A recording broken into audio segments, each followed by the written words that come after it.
Hello' guys, কি খবৰ? সকলোৱে আশা কৰিছোঁ ভালে আছে আৰু ময়ো ভালে আছোঁ।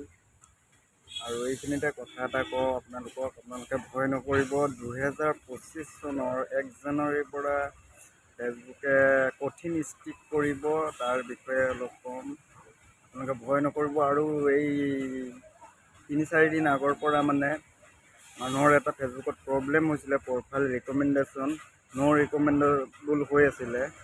তো সেইটোৰ কাৰণে মানে বহুতে ভয় কৰিছিলে, কি বা হয়, কি পইচা নাপাম নেকি বা কিবা হৈ গ'ল নেকি একাউণ্টটো। মনিটাইজটো ঠিকেই আছিলে, তাৰপিছত প্ৰফাইল ৰিকমেণ্ডেশ্যন ন' এক্টিভ হৈ আছিলে, ন' ৰিকমেণ্ডেবল হৈ আছিলে।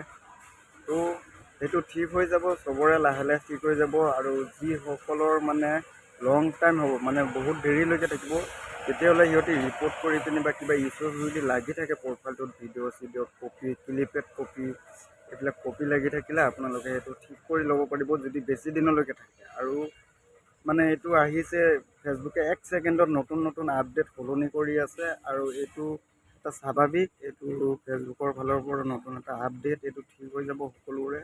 ভয় কৰিব লগা কথা নহয়, এইটো লাহে লাহে সকলোৰে ঠিক হৈ যাব, এক্টিভ হৈ যাব। আৰু যদি বেছি দিনলৈকে থাকে তেতিয়াহ'লে আপোনালোকে সেইটো চাব পাৰে, নিজৰ প্ৰফাইলটো খুচৰি চাব। কিবা ক'ৰবাত যদি ইছ্যু লাগি থাকে, ইছ্যুটো ঠিক কৰি ল'ব নিজে ঠিক হৈ যাব। এইটো ভয় কৰিব লগা কথা নহয়। আৰু এটা কথা জনাইছোঁ, 2025 চনৰ পৰা 25 চনৰ 1 জানুৱাৰীৰ পৰা ফেচবুকে বহুত কঠিন সিদ্ধান্ত লৈছে।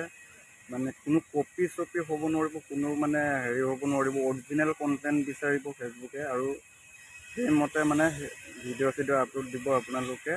তো ভয় কৰিবলগীয়া নাই। আৰু প্ৰফাইল ৰিকমেণ্ডেশ্যন এইটো ঠিক হৈ যাব সকলোৰে। মোৰো আহিছিলে, মোৰ 2 দিনমান আগত হৈ আছিলে, এতিয়া ঠিক হৈ গ'ল। এইটো নিজে ঠিক হৈ যাব, ভয় কৰিব লগা কথা নাই। তো এইখিনি মানি চলিব, আৰু ফেচবুকৰ নিয়মবিলাক মানি চলিলে একো ভয় কৰিবলগীয়া কথা নাই। ঠিক আছে, ভিডিঅ'টো অলপ শ্বেয়াৰ কৰি দিবা সকলোলৈকে।